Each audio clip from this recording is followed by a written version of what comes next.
Well, Lord Mayor Sally Capp, welcome to International Women's Day for 2021, which after 2020 is going to be an exciting year for us, I think. Ian, I want to acknowledge how delighted the City of Melbourne is to be involved in this event with Rotary for 2021, International Women's Day. I know that Rotary deliver outstanding events, and for us to be involved for many reasons. International Women's Day in itself is something we need to keep pushing so many of those important themes like being bolder and being braver. It is important as well to acknowledge that this is 10 years of Women in Rotary and 100 years of the Rotary Melbourne Club, and it's great that those anniversaries come together this year to really raise the bar on the activities and focus on so many important outcomes, one of which is that the ticket sales this year for this event go to organisations that are helping women facing homelessness and helping them access wraparound services. And those are really important elements of how we empower women into brighter futures. So thank you very much to Rotary. How do you think leadership, do you think now we'll be looking for different types of leadership or evolved leadership or changed leadership from this point forward? I really hope so. One thing that was outstanding in 2020 is that right across the entire Victorian population is that we showed that we know that we can put the good of the greater community ahead of individual demands and needs. And that really is quite extraordinary. And that sense of empathy and the contribution we all play to something bigger than ourselves, and the context of priorities that apply to the broader community as opposed to an individual or an organisation. I think that played out in wonderful relief last year and showed us what is possible when we do work together and work together for a common goal. In terms of leadership then, I think we are looking for leaders that can lead well in their own organisations and groups, but come with a sense of how the efforts in individual organisations contribute to the broader context.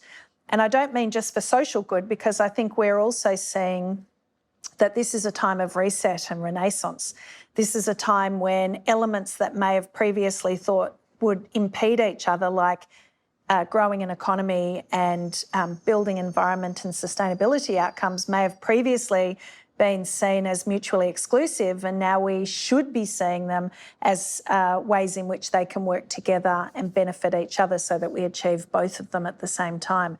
That sense of bringing agendas together and leveraging them is going to be, I think, central also to new skills that we look for in leaders. So it's, we've got to break down the silos and we've got to break down single skill sets, and we've got to look for that leverage. Do you think in the long term that the 2020, meaning we had to work from home, has opened the opportunity for people to find that work-life balance? What does that look like in the future? More as a demonstration model for the other resident, or rather commercial residents in the city, about bringing that balance to their own workforces. And just to speak generally for a moment, one of the phenomenons, I think, around the community at the moment and the economy, and it comes with a sense of fatigue because there's still so much uncertainty, but COVID presented a lot of challenges, and in some ways they felt overwhelming.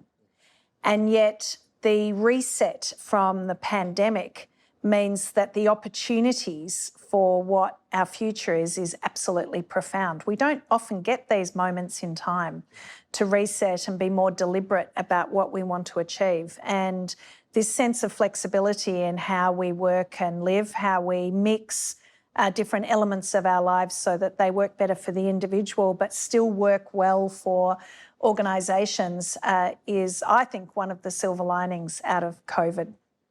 I've been in the workforce for almost 40 years and for almost all of that time we've been talking about flexibility in the workplace, and COVID accelerated that to the point now where on some of our surveys, people are saying, I feel like I'm living at work, because of course it now all exists in your home.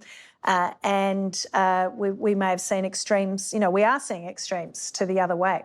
So how do we harness the opportunity that's come from normalising flexible working, which is something we've strived for so long, and it's often been thought of as a women's issue, balancing children and work, and it should never have just been a women's issue. It's our combined responsibility to provide those opportunities and to support people in their family life and personal lives and in their professional lives, and find good ways of those meshing together.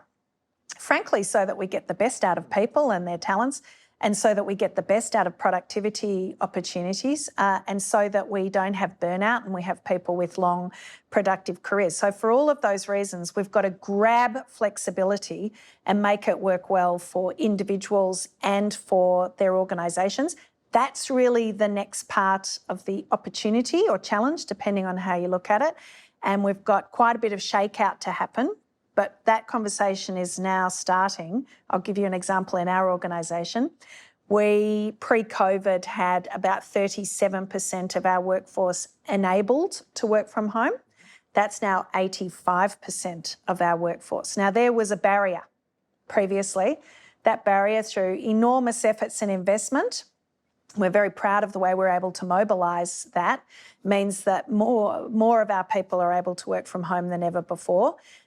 We have a leadership role to play in people coming back to the city, into city workplaces, and we're conscious of that. But we have responsibilities to our employees to make them as happy, productive, and feel that they're realising their potential.